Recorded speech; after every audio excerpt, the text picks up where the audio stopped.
Voici la seconde partie dont l'objectif est de faire un bidon qui accuse le temps en utilisant les concepts du layer mix que nous avons découvert dans la première partie. Mon objet est un objet que je vais charger via File et qui comporte l'extension FBX.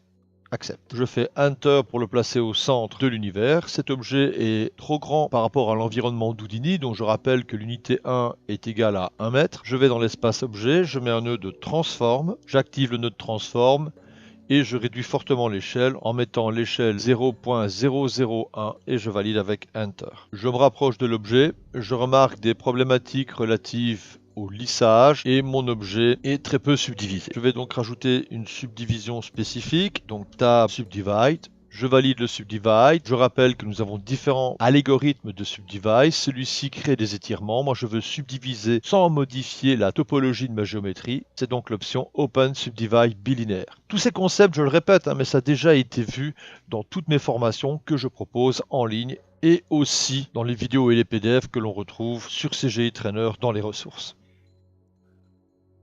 Maintenant, je vais mettre une unification des normales, Tab normal, ce que je préconise souvent d'ailleurs avec les géométries qui sont importées d'autres logiciels. Je vais rester ici au niveau vue schématique. Au lieu d'être en objet, je vais mettre en mode Material. Ici, je vais faire Tab, je vais créer un Layer Mixed. Le Layer Mixed, je vais cocher le fait qu'il soit visible, ce qui me permet de revenir au niveau Object. Sur cet objet, dans l'espace objet, j'ai Render, Material. Je vais aller chercher le layer mixed. De ce fait, le layer mixed est maintenant assigné à toute l'entité qui va être contenue dans l'espace objet qui porte le nom de Gasoline. Dans cet exercice, nous allons aussi utiliser des déformations de structure avec un normal bump, un peu de displace et en jouant sur les accrochages de la lumière. Donc je vais créer un rétroéclairage avec simplement un point light que je vais spatialiser à cet endroit. Et je vais créer un autre point light à l'avant. Par contre, ce point light va être en mode grid pour avoir une diffusion beaucoup plus douce sur la structure. Ces deux lumières, je vais réduire leur intensité. Je vais mettre ici un 0,3. Et pour ce qui est de la lumière à l'arrière, je vais mettre un 0,5. Voici pour ce qui est de ma scène et de ses constituants lumière.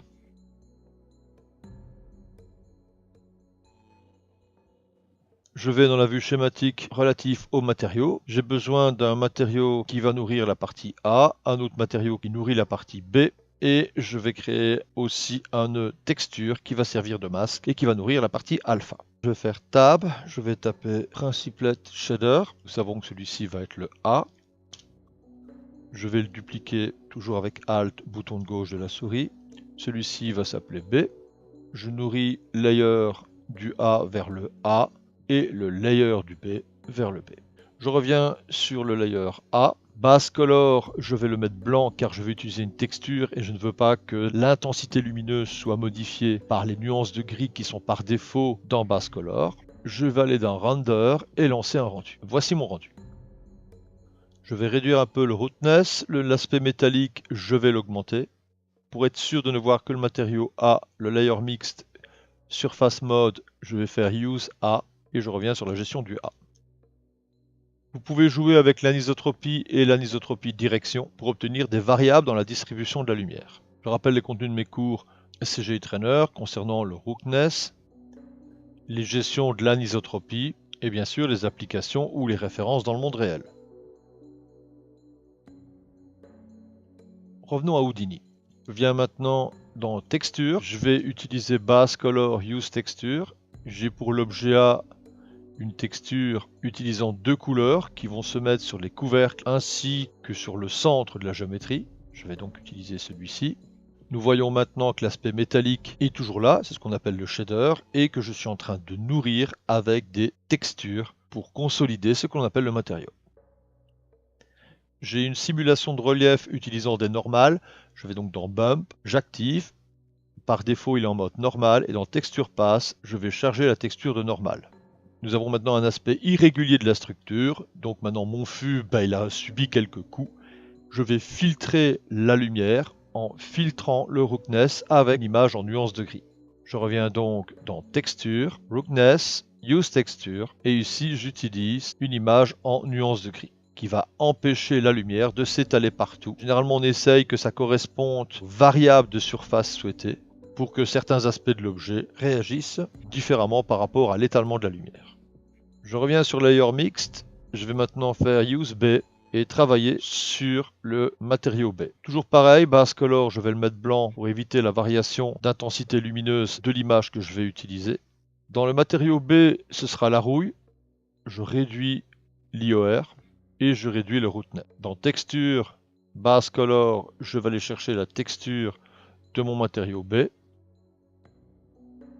Je vais utiliser un bump utilisant les mêmes normales que le matériau A. Mais en plus, je vais mettre du displacement pour que la structure de ma géométrie, et non pas uniquement le renvoi de la lumière, simule du relief. Donc là, je vous réinvite à revoir dans mes cours les différences qu'il y a entre le concept du bump et du displacement. Je vais choisir donc ici Texture.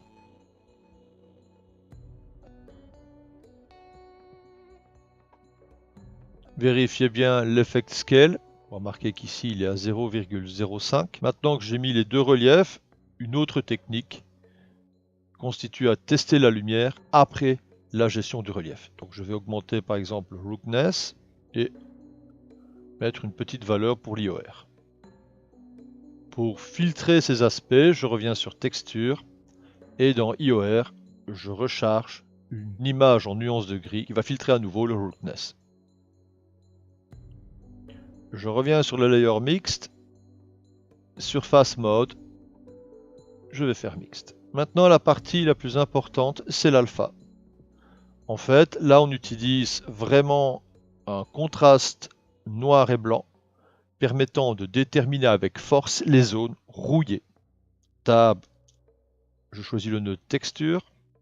Dans Texture Map, je choisis mon image beaucoup plus contrastée, Accept, et je connecte Texture à Alpha.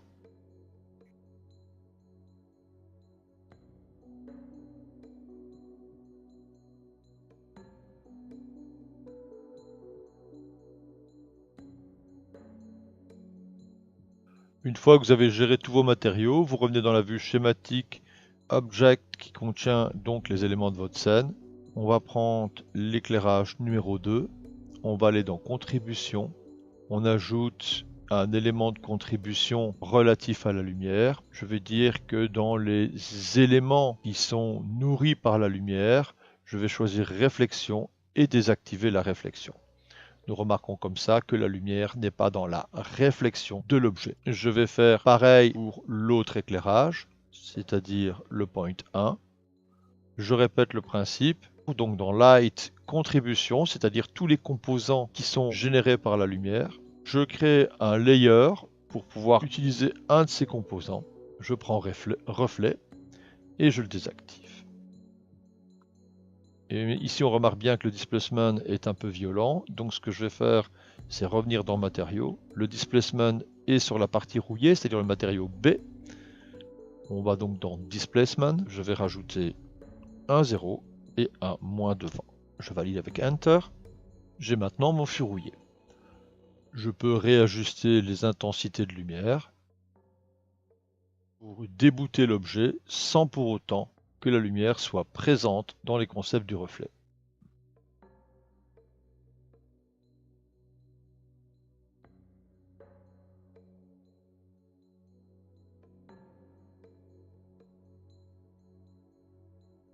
Et voici le résultat. À bientôt!